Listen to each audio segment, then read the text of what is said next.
Donc bonjour à tous, on est ravis de vous retrouver ici dans les Pyrénées-Orientales et dans le Gard pour ce nouveau vendredi de l'inventivité qu'on a choisi de dédier cette année à la biodiversité.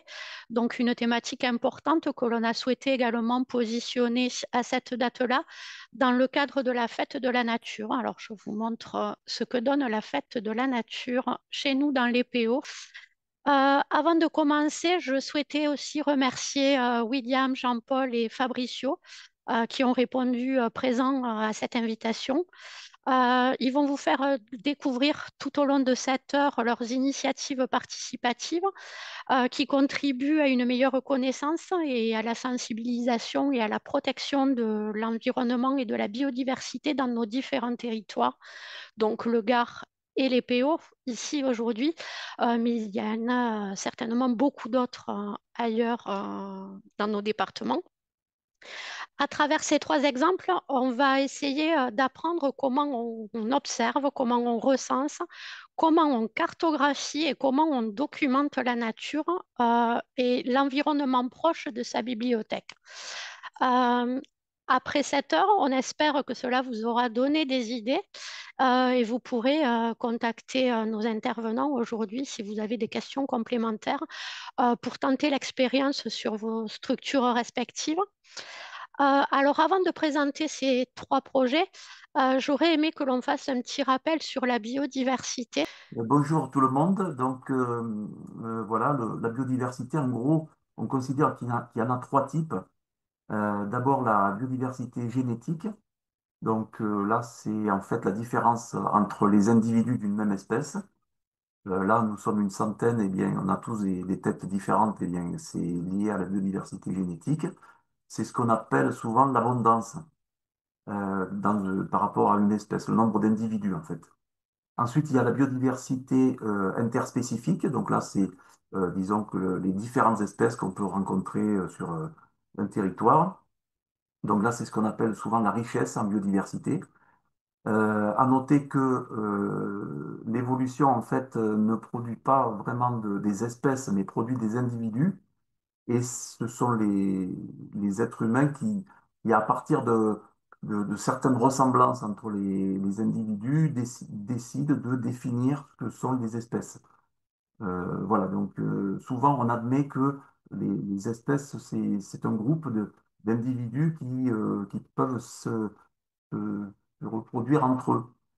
En fait, c'est pas exactement le cas parce qu'il y a des hybridations entre espèces et qui donnent des descendants souvent également fertiles.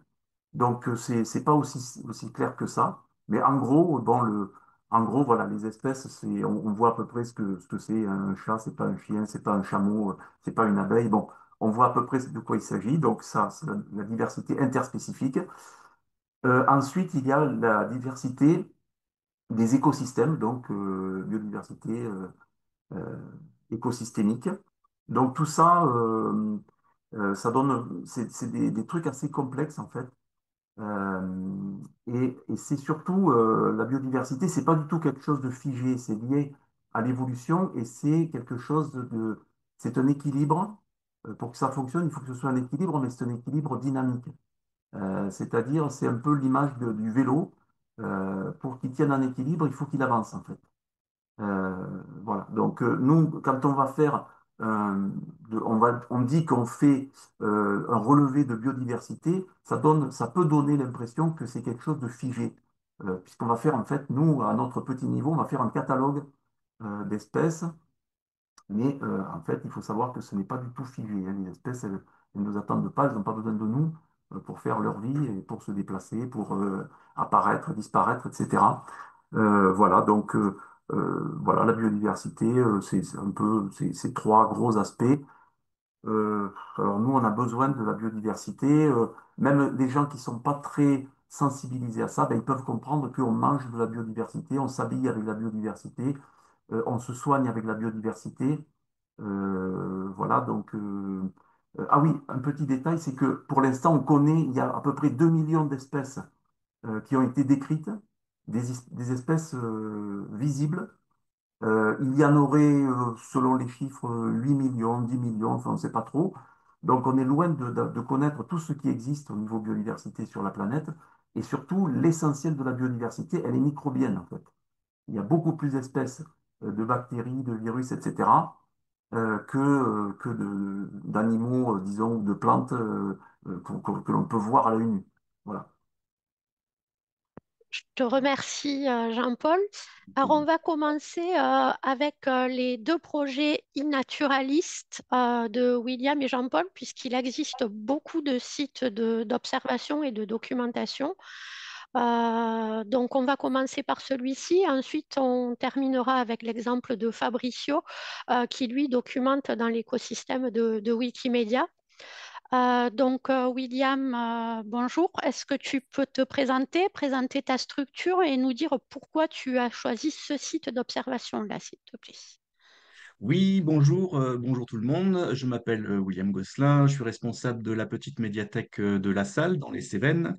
C'est une petite médiathèque intercommunale de la communauté de communes Causses-Ségual-Cévennes Terre Solidaire. On a 11 bibliothèques, dont la bibliothèque des Plantiers dans le réseau. Alors, tout de suite, je précise que j'ai absolument aucune formation scientifique. Donc, en fait, je suis venu l'observation de la biodiversité par la photographie. Tac. Donc, en fait, j'ai commencé à faire de la photo d'insectes parce que je trouve ça très beau, très original, c'est très diversifié. Et j'ai rencontré une étudiante en biologie de l'Université de Montpellier, Amélia Olivier, qui m'a dit, mais tu sais, tu pourrais te mettre sur iNaturalist, c'est un site très facile d'accès qui va te donner le nom, en fait, des insectes que tu photographies. Je dis, ah bah oui, c'est super intéressant. C'est quoi ce site? Eh ben, en fait, c'est un site d'observation naturaliste participatif. Ça a été créé par l'université de Berkeley, donc c'est des gens un petit peu sérieux. Et le fait que ce soit participatif, j'ai trouvé ça intéressant, en fait, de ne pas rester juste dans mon coin et de faire participer mon travail à un autre niveau. Et en fait, sur iNaturalist, on peut observer les insectes, les plantes ou les animaux. L'avantage, c'est qu'on va publier une photo de ce qu'on a observé, on la géolocalise, on date les observations et on a une intelligence artificielle qui va proposer des noms sur ce que c'est, etc. Mais comme c'est un site scientifique, il va falloir que ce soit validé en fait. Donc, je me suis dit, c'est génial, j'ai commencé à faire ça chez moi, j'ai créé mon compte, j'ai fait beaucoup d'observations et je me suis dit, personnellement, déjà, ça m'a sensibilisé en fait à la biodiversité. Parce que à la base, moi, un moustique, ça me piquait, hein, une mouche, ça m'embêtait, et une araignée, il fallait enlever les toiles quand je fais le ménage. Donc, je me suis dit, mais si ça me sensibilise, ça serait chouette, je suis bibliothécaire, ça serait chouette que de le faire aussi avec le public. Donc, j'ai créé une page sur iNaturalist. Le site, c'est inaturalist.org pour la médiathèque de la salle. Simple, on peut mettre un petit texte, hein, je passe les détails, on peut mettre son profil, après on pourra faire des observations, etc., etc. Et pour vous montrer un petit peu comment ça marche, j'ai pris un petit exemple D'abord, je vais vous montrer, nous, on est situé, on a la grande chance d'être dans les Cévennes. Là, c'est le petit point rouge que vous voyez au nord de Montpellier. Donc, vous avez la salle qui est ici. Je vous montre, il y a les Plantiers qui sont juste un petit peu plus haut et vous avez le Montégoal qui est là. Vous voyez, c'est assez vert. En fait, c'est vraiment le sud des Cévennes. On a la chance d'être en zone rurale et montagneuse. Donc, c'est un petit village, la salle, où j'ai fait des observations. Tous les petits points rouges, c'est des observations. Et vous allez me dire, mais est-ce que ce genre de projet, c'est aussi valable pour les villes? Ben, je dirais oui, parce que si voilà, là, il y a la médiathèque, mais regardez, juste à côté de la médiathèque, nous avons un stade. Et c'est pas une équipe de foot hein, qui est sur le stade, c'est plein d'insectes. En fait, nous, il y a une petite rivière avec des jardins partagés, donc c'est très riche. Mais en ville, il y a des parcs, en ville, il y a des insectes, il y a des plantes. Donc, c'est des projets qui peuvent s'adapter, je pense, à toute zone géographique. Donc, j'ai pris un petit exemple pour vous montrer un petit peu comment ça marche, d'une observation que j'ai faite. Alors, je n'ai pas pris l'exemple au hasard, hein, c'est un petit peu un exemple de quelque chose de rare et de précieux. J'ai photographié donc là un cousin. Tout le monde appelle ça un cousin, moi j'appelle ça un cousin aussi. Mais l'IA me dit, que c'est une tipule géante. Donc je dis, OK, c'est une tipule géante. Et comme c'est un site justement scientifique, il y a Pierre Tillier, que je ne connais pas, hein, qui me propose, qui me dit non, c'est pas une tipule géante, c'est une tipula repanda. Et il ajoute une donnée intéressante, il s'agit de la première station pour le Gard, et donc la plus au nord et à l'est. Donc, parce que les gens peuvent intervenir sur vos pages, mais c'est vous qui allez valider et accepter en fait ce qu'ils proposent. Donc, j'ai d'abord été voir qui était ce Pierre Tillier, et en fait, Pierre Tillier, c'est un correspondant du Muséum national d'histoire naturelle qui est spécialiste des tipules. Donc, je me suis dit, quand même, je peux lui faire confiance. Et en fait, après, ben, une tipule, la tipula repanda, contrairement à la grande tipule, pour chaque insecte, hein, vous avez sa saisonnalité, vous avez son historique, vous avez sa carte de où est-ce qu'elle est. Vous voyez, la tipula repanda, c'est quelque chose, un insecte qui est surtout en Portugal, Espagne et sud de la France. Et donc voilà, nous, on est juste là. Donc lui, ça l'intéresse en tant que chercheur d'avoir cette observation. Vous voyez, au niveau mondial, bah, il n'y a que 71 observations de cet insecte-là. Alors, c'est pas exhaustif ce site, hein, on pourrait me faire remarquer, mais c'est les utilisateurs en fait qui en font, mais il n'y a peut-être pas des utilisateurs dans le monde. Alors, j'ai pris le temps de regarder tout à l'heure, il y a 9 millions de comptes sur iNaturalist, mais à peu près 460 000 personnes actives, c'est-à-dire des gens qui font ça un petit peu tous les jours. Parce que c'est vrai que en Corée du Nord, si on va voir les observations de iNaturalist, il n'y en a pas beaucoup. Mais il y a d'autres choses plus surprenantes, en fait, pas si surprenantes que ça, mais même l'Amazonie, en fait, il y a des zones où il n'y a pas beaucoup d'observations, mais c'est parce que ce sont des zones un petit peu difficiles d'accès. Vous avez aussi d'autres pays où bah, ils ont d'autres problématiques, en fait, que l'observation des insectes et de la faune, donc il n'y a pas énormément d'observations. Par contre, après l'Europe, les États-Unis, même dans d'autres pays, vous avez plein d'observations. Donc, c'est à prendre aussi avec des pincettes, hein, ce genre de site-là. Il faut savoir interpréter des résultats. Mais donc, quand vous mettez un insecte, vous avez sa taxinomie, les cartes, les statuts, les à propos d'eux, etc. Et je me suis dit, c'est très très bien ça. Donc je faisais mes observations pour la médiathèque, là, sur la page médiathèque, mais comment rayonner? Comment faire en sorte que ça touche d'autres personnes, en fait? Et là, ben, c'est Amélia Olivier, l'étudiante, qui me dit, mais tu sais, tu peux faire un projet. Et un projet, ce qui est bien, c'est que tu vas délimiter une zone euh, géographique, et toute personne qui va faire une observation dans cette zone géographique, eh ben, va apparaître dans ton projet. C'est-à-dire que tu vas pouvoir voir, toi, et rencontrer des gens qui font aussi de l'observation naturaliste. Et je me suis dit, mais ça, c'est assez génial, puisque ça peut permettre de constituer un réseau. Donc, elle a créé un projet Médiathèque La Salle. Donc, je ne vais pas rentrer dans les détails de la création d'un projet, hein. Jean-Paul va s'en charger juste après. Et donc, là, on a délimité, moi, ce qui m'intéressait, c'est qu'est-ce qu'on a sous notre nez? Qu'est-ce qu'on a juste là, pas les insectes qui sont dans d'autres pays exotiques, non, qu'est-ce qu'on a juste sous notre nez? Et donc, Amélia a créé voilà, une zone vraiment très délimitée, très très spécifique autour de la médiathèque. Et ça m'a permis, une fois que ce projet a été créé, bah, de voir que, par exemple, ici, on vous avait émis qui est une personne qui fait de l'observation juste autour de la médiathèque. Et j'ai fini par la rencontrer parce que forcément, on se croise hein, quand vous avez quelqu'un qui prend des photos en plein milieu du stade accroupi, bah, ça se remarque. Donc, c'est un petit village. Donc, très rapidement, j'ai croisé cette personne qui est inscrite à la médiathèque avec son fils, qui est une directrice de crèche d'une autre communauté de communes.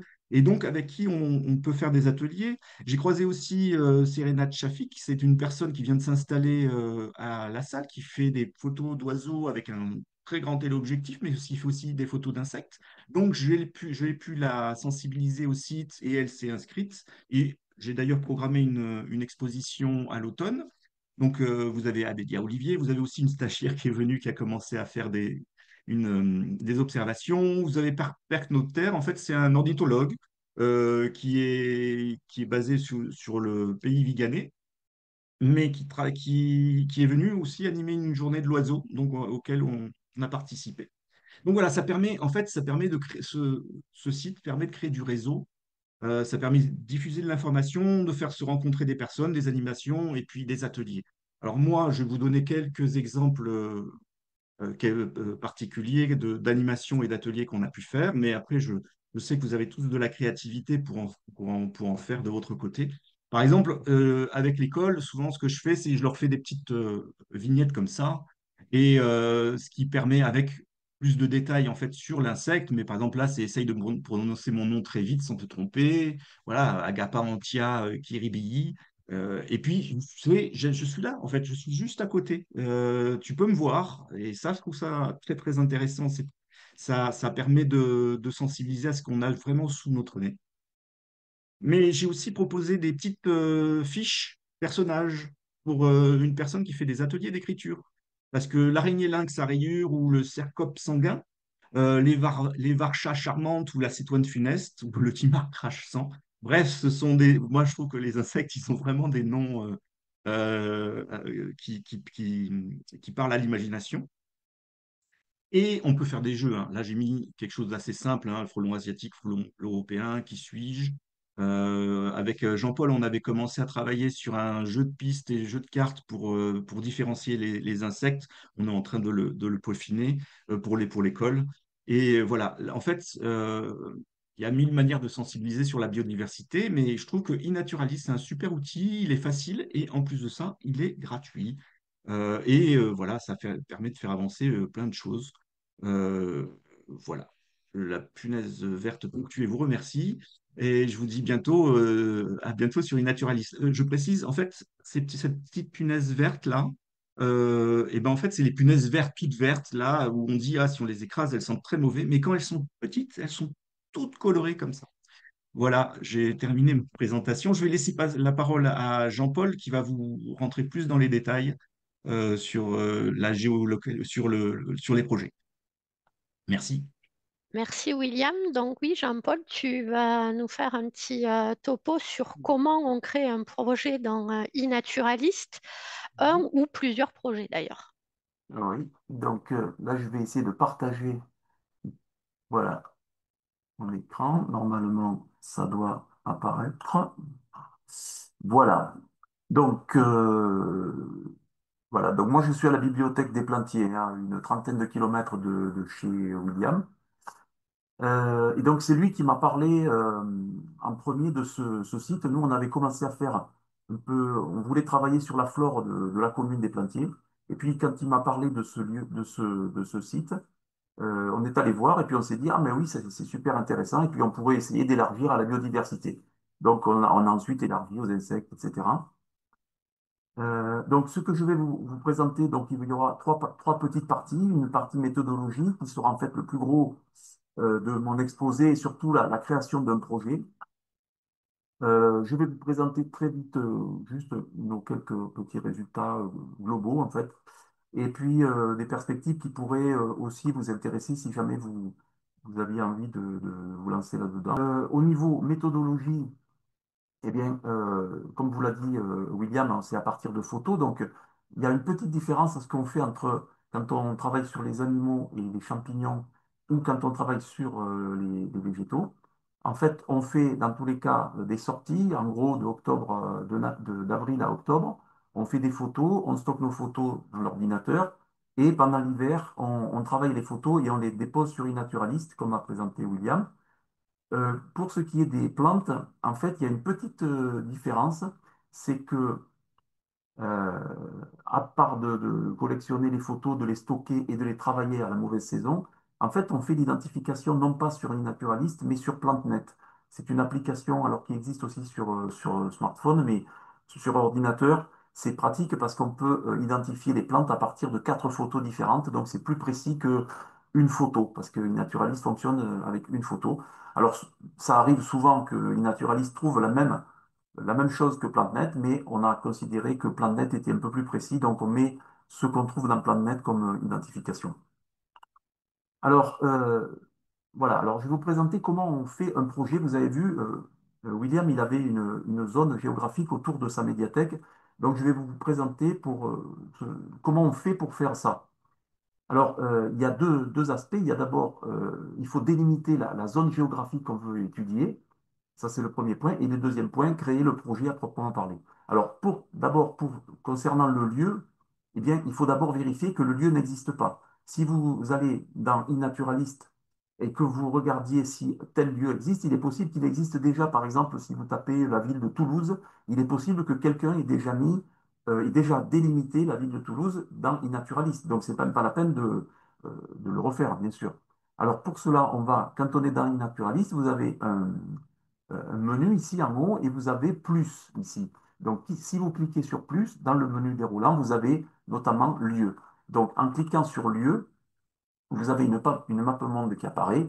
Et ici, trouver un lieu. Donc là, vous tapez le nom d'un lieu, par exemple une commune ou un parc ou n'importe, et vous allez voir si ça existe dans iNaturalist.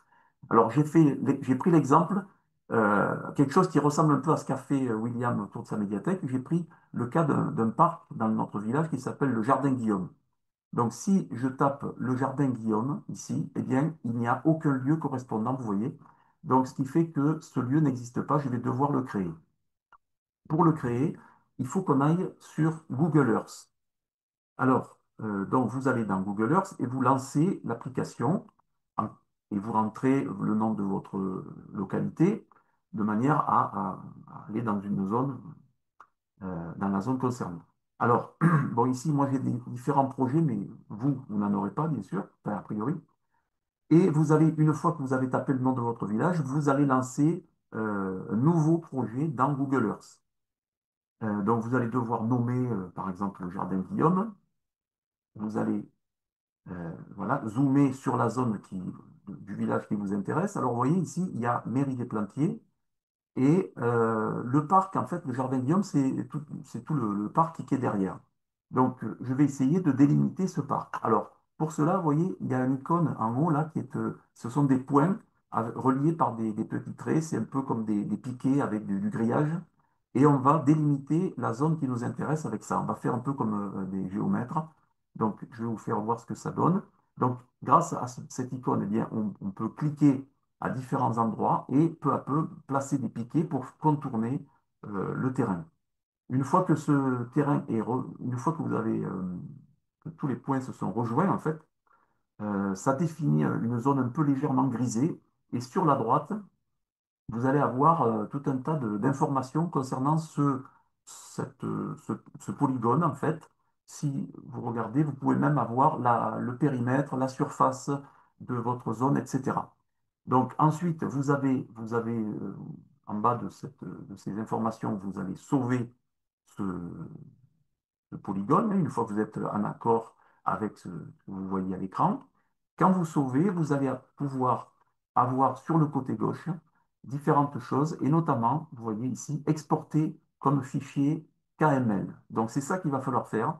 On va exporter notre petit dossier là en fichier KML. Donc vous allez le stocker ensuite dans votre ordinateur, dans un dossier, parce qu'on en aura besoin tout à l'heure.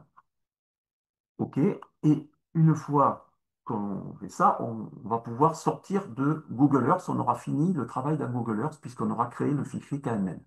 Donc on retourne dans iNaturalist et tout à l'heure on en était resté que le jardin Guillaume n'existait pas dans iNaturalist. Mais vous voyez que sur la droite, il y a ici ajouter un nouveau lieu. Donc on clique là-dessus et on ouvre sur une nouvelle page. Donc il y a des choses à lire pour comprendre un peu comment ça fonctionne. Vous allez devoir mettre ici le nom de votre lieu, donc Jardin Guillaume par exemple. Vous allez préciser qu'il s'agit d'une partie de la commune, par exemple, des Plantiers. Et vous allez ici voir qu'il y a écrit fichier KML. Donc là, vous allez choisir votre fichier et le rapatrier depuis votre ordinateur et le télécharger là-dedans. Donc vous allez répondre aux différentes questions. Alors là, je suis obligé de déplacer le bandeau avec les images de mes collègues, sinon je ne vois pas ce qu'il y a en bas. Voilà. Euh, et donc en bas, il y a enregistrer le lieu. Vous cliquez dessus et ça y est, le jardin Guillaume est créé dans iNaturalist. Voilà, c'est comme ça qu'on crée un lieu. Maintenant, je vais vous présenter un tout petit peu, c'est exactement le même principe, mais dans mon cas, j'ai fabriqué des lieux beaucoup plus gros, et donc on ne peut pas le faire en visionnant comme ça un village où on peut facilement faire le contour d'un terrain et planter des piquets. Là, quand on tape par exemple les plantiers dans Google Earth, voilà ce que ça donne sur la droite de votre écran. Vous avez un périmètre d'une commune, donc c'est déjà beaucoup plus vaste comme territoire. Mais quand on utilise notre petite icône, donc les piquets avec le grillage, pour aller faire le contour, eh bien, manque de bol, Google Earth efface le périmètre de la commune. Ce qui fait que ça devient impossible de savoir par où il faut planter, où mettre les piquets, en fait. Donc, une astuce consiste à faire une copie d'écran quand vous êtes dans Google Earth, vous faites la copie d'écran et vous la partagez sur une partie de votre écran. Et de l'autre côté, vous retournez vous rouvrez Google Earth et vous allez, par comparaison de ce que vous voyez à droite de votre écran, vous allez ici planter vos piquets dans la zone que vous reconnaissez, etc. Et au bout d'un moment, vous aurez fait le contour de votre commune et vous allez faire exactement comme pour un petit territoire, vous allez fabriquer votre fichier KML et vous allez observer, vous allez l'intégrer dans iNaturalist et vous obtiendrez, voilà, qu'on obtient une zone comme ça. Voilà, donc ça c'est la première partie du travail, c'est de créer le fichier KML. Donc on a vu pour une petite zone, hein, comme la médiathèque de la salle, ou comme un territoire plus gros comme pour les plantiers. Ensuite, il faut créer le projet. Là, on a défini le lieu, mais on n'a toujours pas créé le projet. Donc, pour créer le projet, on retourne dans iNaturalist et sur la droite de votre écran, ici, il y aura le logo de votre médiathèque. Et par exemple, en cliquant dessus, vous avez le menu déroulant et vous avez projet. Donc, en cliquant sur projet, bon, ici, moi, j'ai des projets, mais vous n'en aurez pas encore. Vous n'aurez que le bouton en bas, démarrer un projet. Donc, vous allez démarrer un projet. Et là, il y a plusieurs types de projets. Nous, ce qui nous intéresse, c'est un projet de collection, puisqu'on va collectionner les photos sur un territoire donné. Donc, vous allez lancer projet de collection et vous allez répondre aux questions qu'on vous pose. C'est-à-dire, par exemple, donner le nom du projet, télécharger une photo pour avoir le logo, etc. Télécharger une photo pour le bandeau. Et ici, vous avez type de projet. Alors, vous avez soit des projets de collection, comme ça sera le cas, soit des projets cadres. Je vous parlerai tout à l'heure juste un petit peu d'un projet cadre parce que j'en ai créé un, donc vous verrez de quoi il s'agit. Mais en général, quand on veut euh, des animaux, des plantes, etc., sur un petit territoire ou un gros même, on a à faire un projet de collection. Et ensuite, plus bas, vous allez choisir les taxons. Alors, par exemple, dans mon cas, bien, j'ai choisi de prendre tous les animaux, les plantes et les champignons, mais vous pouvez très bien imaginer de créer un projet uniquement sur des insectes, ou uniquement sur des plantes, ou uniquement sur une famille de plantes. C'est à vous de fixer les limites de ce que vous allez, ce qui vous intéresse. Ici, vous avez ajouté un lieu, et c'est là que vous allez taper le nom de votre lieu, donc par exemple commune, les plantiers, etc. Et comme maintenant on l'a créé dans le naturaliste, ce lieu va s'afficher ici, etc. Vous continuez à remplir les questions qu'on vous pose et en bas de ce truc, vous allez valider. Une fois que vous avez validé, votre projet apparaît. Alors celui-là, là c'est le projet biodiversité des plantiers. Alors normalement, vous allez, dans votre projet, récupérer toutes vos observations, puisque on a le droit de créer un projet qu'à partir de 50 observations. Donc, si votre médiathèque fait 50 et au-delà d'observations, vous aurez le droit de créer un projet. Mais en dessous, non. Donc, toutes vos observations vont être rapatriées dans votre projet, mais également toutes les observations des autres observateurs que vous ne connaissez pas forcément.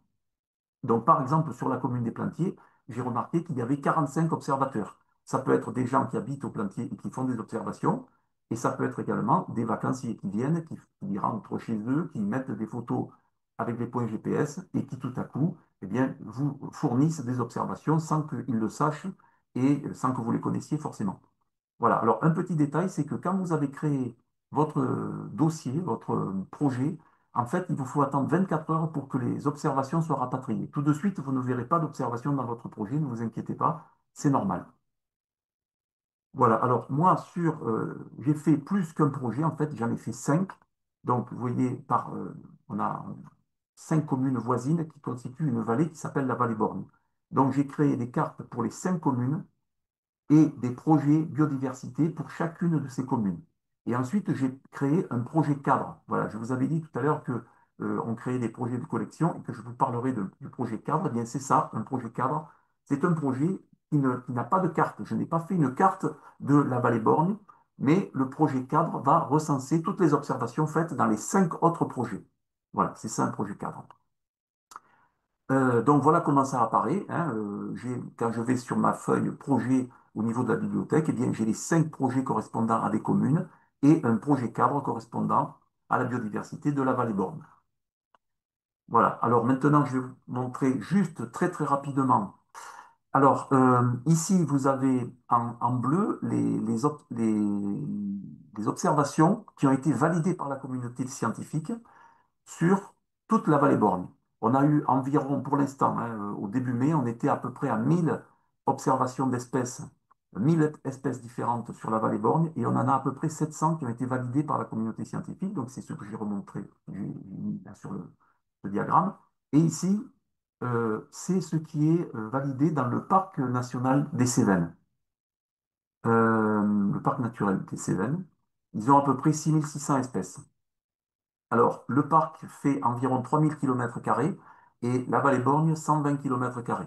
Donc, je me suis demandé qu'est-ce qui se passerait si je regardais en moyenne sur 120 km² de parc des Cévennes, qu'est-ce qu'on aurait comme biodiversité? Donc, c'est ce que j'ai reporté ici. On a nos 700 espèces validées. Et ici, voilà la moyenne de la biodiversité sur 120 km² de parc des Cévennes. Donc, on a une zone qui est assez intéressante, qui est assez riche apparemment, et nous sommes loin d'avoir fini notre inventaire. Vous voyez que ici, à titre indicatif, sur les là, 694 espèces validées, on a 35% de plantes, 52% d'insectes, donc 87% de notre biodiversité est constituée de plantes ou d'insectes. Alors, voilà, on a pour l'instant dans la vallée Borgne, on a trouvé 9 espèces menacées. Donc, il y a 3 insectes, 3 reptiles, une plante, un oiseau et un batracien. En fait, dans les naturalistes, on peut faire un point tout à fait ponctuel en disant j'ai trouvé cette plante ou cet animal à tel endroit, mais on peut également élargir la zone.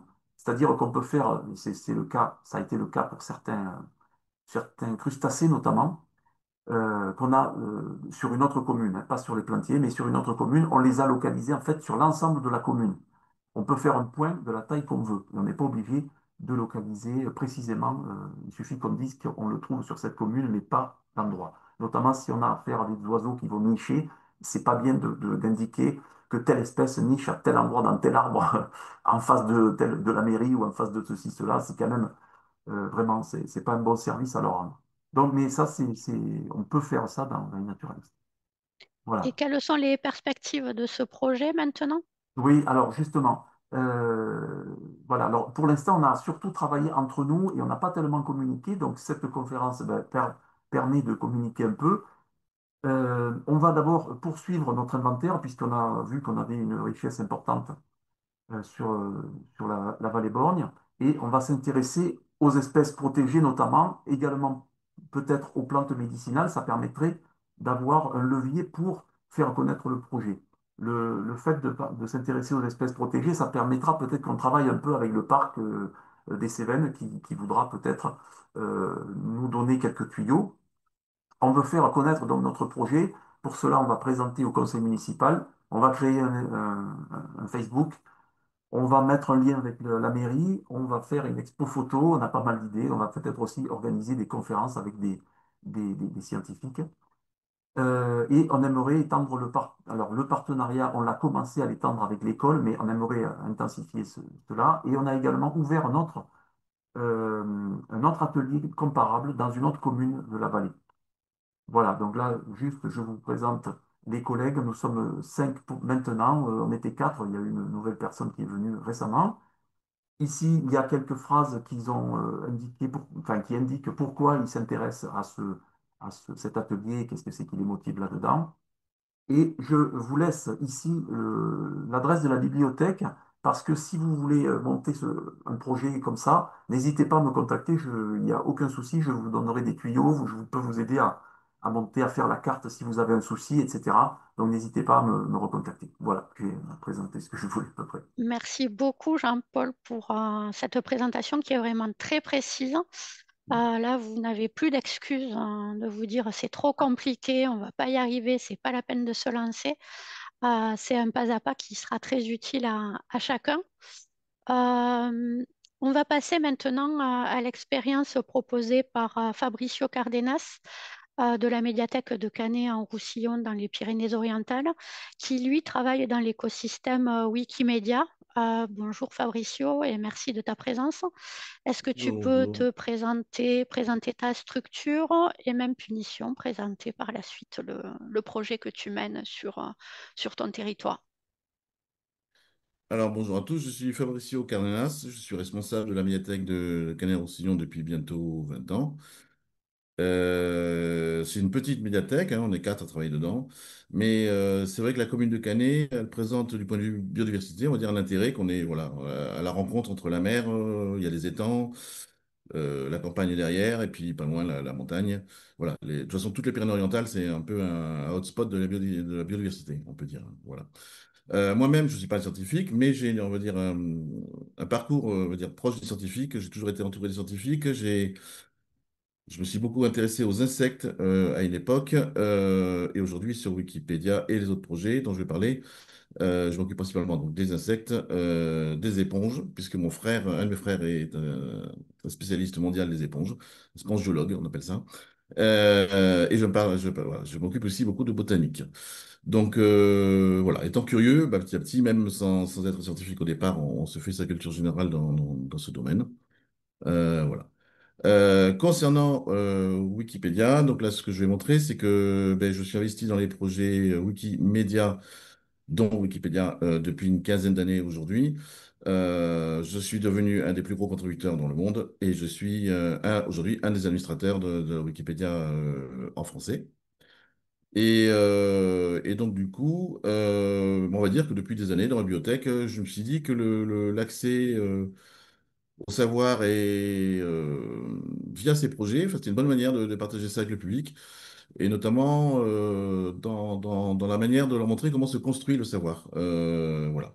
Et la deuxième motivation, c'était ben, simplement au tout départ, quand je suis arrivé sur Wikipédia il y a une quinzaine d'années, c'était que je me suis rendu compte qu'il n'y avait pas grand-chose sur ma région. C'était très mal documenté et à tous les niveaux, que ce soit les monuments historiques, que ce soit la faune, la flore, voilà. Et c'est ce qui m'a motivé au départ à contribuer et petit à petit à essayer de motiver bien sûr d'autres personnes pour contribuer. Donc là, normalement, vous devriez voir la page sur l'étang de Canet-Saint-Nazaire. Donc ça, c'est un étang qu'on a à côté de chez nous. Pourquoi je commence par cette page? C'est parce que c'est un des premiers projets que j'ai fait avec des ados à l'époque. Je participe à un programme tous les ans avec des ados en difficulté. Il y en a même qui ne savent pas écrire, rien du tout. Et donc, du coup, il y a quelques années, j'avais eu l'idée, en fait, avec une amie botaniste, mais d'amener ce petit groupe d'ados autour de l'étang et de leur dire, ben voilà, on va repérer, cet ami travaille sur les plantes sauvages comestibles, donc on s'est dit, on va les amener, on va leur faire goûter les plantes. Et surtout, on va les photographier, les noter avec leur nom latin, leur nom vulgaire, et pour alimenter l'article Wikipédia sur les temps de Canet, pour voir en gros qu'est-ce qu'on trouve comme plante. Et alors c'était un petit projet, hein, mais bon, il a fallu bah, du coup expliquer aux ados qu'est-ce qu'on cherche quand on fait une photographie de plante, quand on la prend dans son ensemble, euh, les feuilles, la fleur, etc., etc., de noter les noms. Et voilà. Et donc, c'était un tout petit projet au départ, mais voilà, on est parti sur une dizaine de plantes.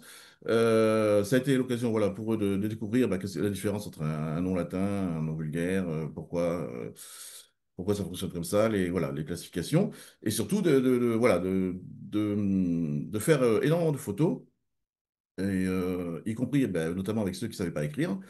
Il y avait des ados de la communauté gitane hein, dans le groupe, ce genre de choses. Et donc, du coup, voilà, je dis, c'est pas grave, je sais pas écrire, mais t'as un téléphone, c'est prendre des photos. Je leur avais aussi amené un vrai appareil photo. Et voilà, et ça a été l'occasion de prendre des photos autour de l'étang, puisque je voulais que des photos de la Roche à Lime ou de la Hélisson maritime, il y en a plein sur Wikipédia, mais je voulais que l'article soit illustré avec la Hélisson maritime pris en photo au bord de l'étang de Canet, et pas une photo d'Hélisson maritime n'importe où ailleurs dans le monde. Et donc là, l'objectif, il a été atteint. Alors là, on voit que quelques photos qui ont été faites par ces ados à l'époque, hein. Mais en fait, voilà, j'en viens au deuxième point. Toutes ces photos sont stockées, il y en a des dizaines et des dizaines sur Wikimedia Commons, qui est la médiathèque de Wikipédia. Donc c'est là qu'on stocke les photos. Et donc on a créé une sous-catégorie pour mettre toutes les photos qu'ils ont prises à ce moment-là. Donc ça, c'était la première étape, on va dire, d'un projet pour documenter en gros ce qu'il y avait autour de chez nous. Avec ce même groupe d'ados, vous verrez qu'on était retourné au bord de l'étang pour enregistrer l'ambiance sonore, hein. Ça, c'est voilà, c'est peut-être un projet qui peut se faire aussi. Ça fait partie aussi des choses qui disparaissent, des fois, des ambiances sonores au fur et à mesure que les bruits humains polluent la nature. Là, ben, vous pourrez écouter le son de l'étang avec les oiseaux et puis de temps en temps, ben, une voiture qui passe au loin. Voilà. Il rappelle qu'on est quand même proche des humains. Mais voilà, c'est aussi le genre de projet qu'on peut faire pour documenter la biodiversité. Le son, à mon avis, en fait partie. En tout cas, voilà, c'était ça l'idée. Et donc, l'occasion de travailler sur ces plantes dans Wikimedia Commons a été l'occasion de se rendre compte qu'en fait, il y avait très peu de plantes aussi photographiées dans les plaines orientales. Alors, j'aurais pu partir sur autre chose, hein, on aurait pu partir sur les insectes, etc. L'avantage des plantes, c'est qu'on sait qu'elles sont là. C'est plus facile quand on doit organiser une animation, on sait qu'on va les trouver de manière certaine, si on connaît les lieux en tout cas. Les insectes, ben, c'est un peu plus aléatoire, les oiseaux encore moins. Voilà, donc c'est pour ça qu'on était parti sur les plantes. Euh, et donc, ça a permis ben voilà, en faisant un important travail de catégorisation donc, sur Wikimedia Commons, ben d'aller carrément sur toute la flore des Pyrénées orientales, de se rendre compte qu'est-ce qui a été photographié. Alors là, on a pu faire des classifications commune par commune, mais aussi après, on peut faire des classifications par famille de plantes, etc., etc., de voir ce qui existe, de découvrir les autres contributeurs qui sont dans le département, des gens qui photographient, de la même manière que sur e-Naturalist, hein, il y a une communauté, il y a des gens qui passent par là et qui photographient les choses. Voilà, ça permet aussi voilà, de prendre contact avec des gens qui souvent sont des gens sous pseudo, hein, comme souvent sur tous ces projets. Mais bon, quand ils acceptent de se rencontrer, voilà, ça permet de tisser des liens. Voilà, ça c'était un petit projet qui était un peu le point de départ et qui m'a fait prendre conscience aussi de tout ce qu'il y avait à faire dans le département. Quelques années après, j'ai pris contact, je veux dire, avec une association de botanistes et de mycologues, et on a décidé de lancer un projet plus systématique sur la botanique dans les PO. Et là, on a créé une page projet sur Wikipédia. N'importe qui peut créer des pages projets, hein, et elles peuvent rester là tout le temps qu'elles peuvent, enfin, tant que Wikipédia n'est pas écroulé. N'importe qui peut y participer, y compris des gens qui sont à l'autre bout du monde. L'intérêt, c'est que qui veut participe. En tout cas, l'idée là, c'était de fédérer des gens autour de moi, donc des botanistes, des mycologues, qui ne sont pas des gens du tout formés à Wikipédia. Donc l'idée, c'était ça aussi de les former, de leur expliquer les attentes qu'on avait. Ben voilà, on a des articles sur Wikipédia qui ne sont pas illustrés, on manque de photos. Donc vous, peut-être que vous avez déjà des photos, ou vous savez où est-ce qu'on peut prendre des photos. Et ce que j'avais demandé de faire, c'était de me lister, en gros, tous les articles qui manquent de plantes qu'on rencontre dans les plaines orientales, qui n'existent pas. Tous les articles qui existent, mais genre, il y a 3 lignes. Tous les articles où il y a un peu plus, voilà, à améliorer. Donc, il y a eu un gros travail d'abord pour repérer tout l'existant. Et après, il y a eu un travail au fur et à mesure des sessions pour créer les articles. Voilà, donc on voit qu'il y avait une liste, il en reste encore beaucoup à faire, hein, mais au fur et à mesure, bah, ça se bleuit, on va dire, hein, voilà. Sachant que le travail de création d'articles sur Wikipédia, il est compliqué au tout début. C'est-à-dire que, vous le savez, les noms en botanique, ça change très souvent. Et en fait, la première étape, c'est de savoir quel est le nom valide. Et cette première étape, en fait, elle se fait avec Wikidata, qui est en gros un plus gros projet aujourd'hui que Wikipédia, qui est en gros la base de données des bases de données. Et donc là, c'est de la donnée brute. Donc on va créer une page voilà, sur une plante. On va avoir les données avec les infos de base. Là, c'est des données structurées, ce qu'on appelle le nom scientifique, la personne qui a créé l'espèce, etc., le rang taxonomique, les rangs au-dessus, etc., etc. Et éventuellement les synonymes quand il y en a, qu'on va pouvoir entrer. Et surtout, on va faire le lien vers toutes les bases de données où cette plante peut apparaître, ce qui permet, quand il y a des conflits justement sur des noms à trancher, bah, de voir quel est le nom majoritaire, voilà, sachant qu'il y en a où on n'arrive jamais à trancher vraiment, mais bon, c'est quand même des exceptions, la plupart du temps on arrive. Et le premier travail, il se fait là. Le deuxième travail, il se fait, bah, là on est juste dans des données structurées, c'est pas tellement très lisible, c'est de passer par un autre projet qui s'appelle Wikispecies, qui lui a été conçu, donc c'est un projet frère de Wikipédia, précisément pour recenser toutes les espèces vivantes. Pourquoi? Parce que, en fait, au tout début de Wikipédia, beaucoup de gens se sont mis à créer des articles sur des espèces avec 3 lignes. C'est-à-dire qu'en fait, il y a énormément d'espèces dans le monde où, en fait, on n'a pas plus que 3 lignes à dire, en fait, hein, c'est la réalité. Et donc, on s'est dit, bon, si c'est juste pour des données taxonomiques, en gros, ben, en fait, on va faire un projet à côté qui va s'appeler Wikispecies. Alors, le projet en anglais, mais vu que c'est des données très, très basiques, hein, on va avoir voilà, le classement complet voilà, donc, de cette plante. Alors, je vous ai pris cette petite plante qui est symbolique, Armenia mulleri, parce que c'est une petite plante qui ne pousse qu'au sommet du Canigou et de quelques sommets dans les Pyrénées-Orientales, et qui est donc appelée à disparaître, parce qu'elle va disparaître à cause du réchauffement climatique, parce que tous les ans, ben, elle est obligée de pousser de plus en plus haut. Et on sait que d'ici 50 ans, voilà, elle ne sera plus là.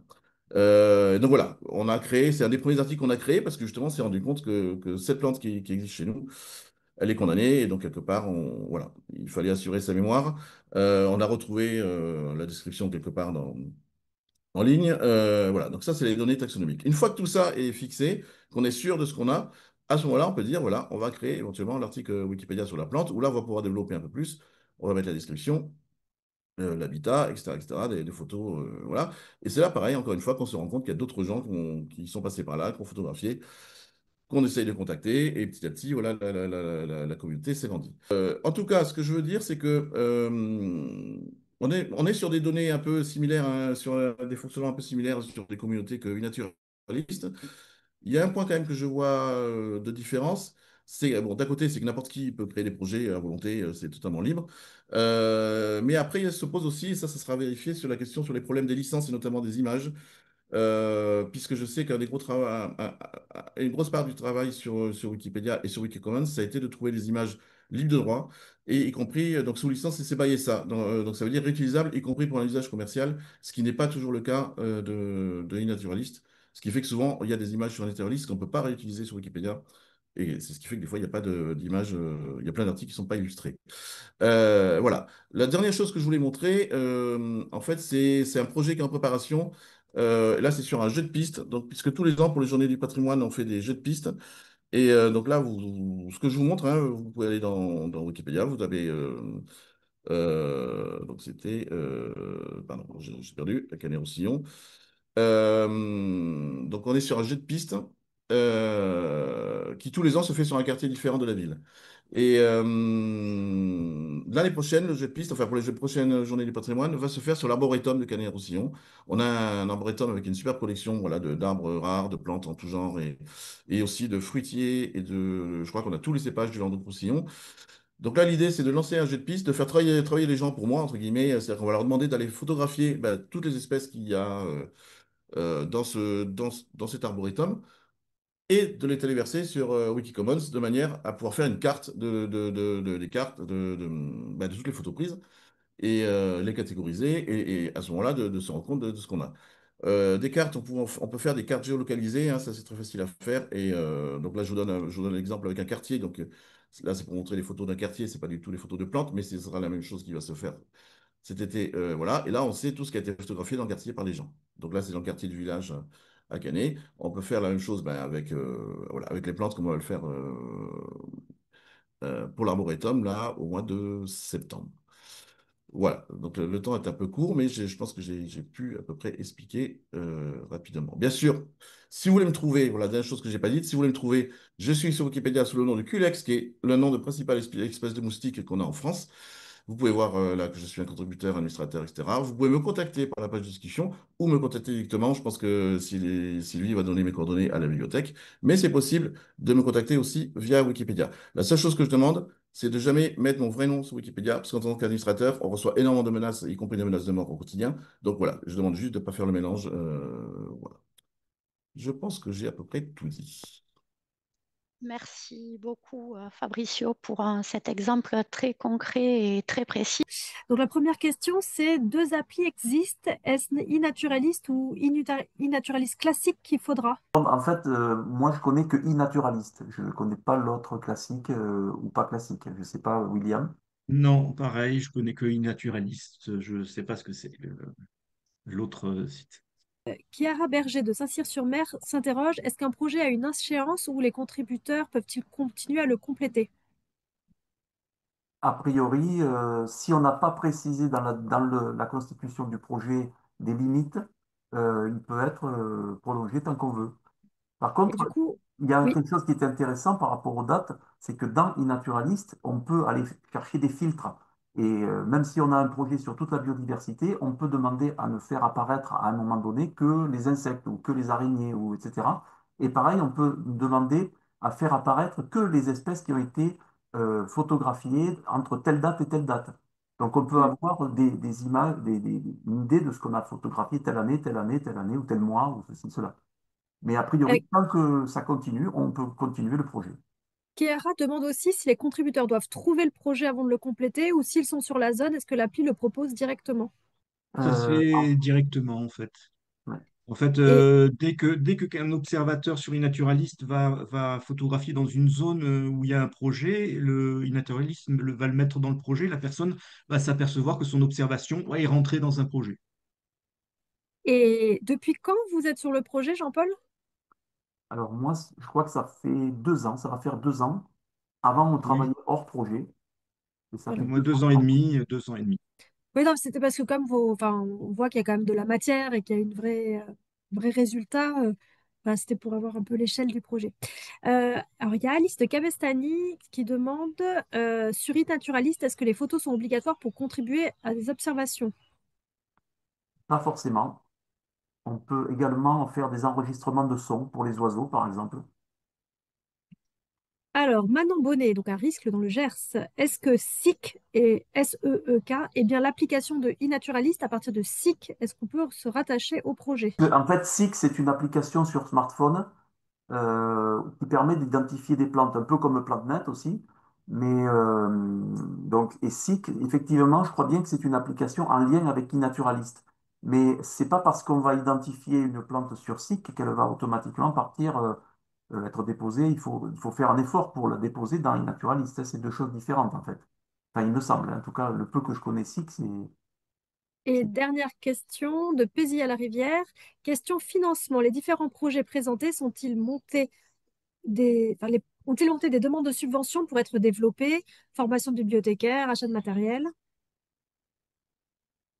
Non, non, ça s'est monté comme ça, bonne volonté, Ouais. temps du bibliothécaire. Et Non plus. ce C'est la qui bonne est, volonté aussi. ce qui est notable, c'est bien de voir que si Jean-Paul a plus des, un background scientifique, William, tu nous as bien dit au départ que toi-même, tu n'étais pas du tout scientifique. Oui, Donc, oui, c'est pour ça que c'est accessible. C'est vraiment accessible. Et après, on peut creuser beaucoup plus, hein, comme le fait Jean-Paul, hein, parce que lui, il est bien diplômé en biologie. Mais voilà, c'est ce que j'ai bien aimé, ce que j'ai apprécié dans ce site. C'est mais que même quand on est voilà, je néophyte, pense on y arrive. c'est important de rappeler que voilà, les sciences ne sont pas réservées aux scientifiques. Il faut un peu se décomplexer sur le sujet. Et surtout, ce type de projet participatif permet de faire le lien avec des personnes qui ont ces compétences sur vos territoires. Donc, c'est aussi ça, l'objectif de ce type de projet. Et si je fais un petit lien avec un projet qui avait été présenté lors du premier vendredi de l'inventivité en janvier sur les sacs d'exploration. Donc, pour ceux qui n'ont pas vu la vidéo, vous pouvez les retrouver sur notre site. La médiathèque de Saint-Jean-de-Vétas a des sacs d'exploration directement en lien avec un parc qui est à côté de, de chez elle, enfin de la médiathèque, le parc Le Duché du Terral. Et du coup, il peut y avoir aussi des convergences entre ces différents projets. Et moi, je finis par une petite page de pub. Donc, les prochains vendredis de l'inventivité qui auront lieu le 13 juin, on a dû déplacer la date, auront pour thématique la posture d'accueil.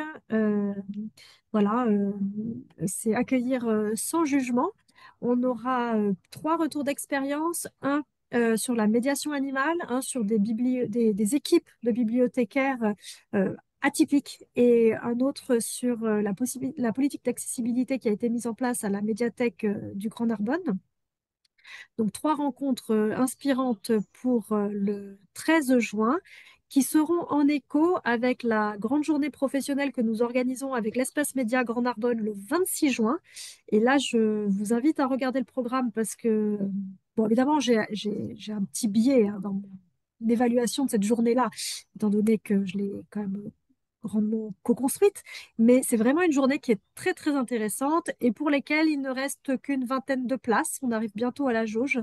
Donc voilà, si vous voulez vous y inscrire, je vous invite à le faire sans tarder.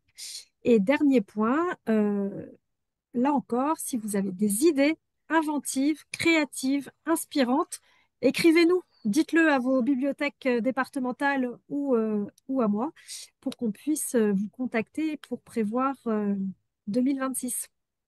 Merci encore.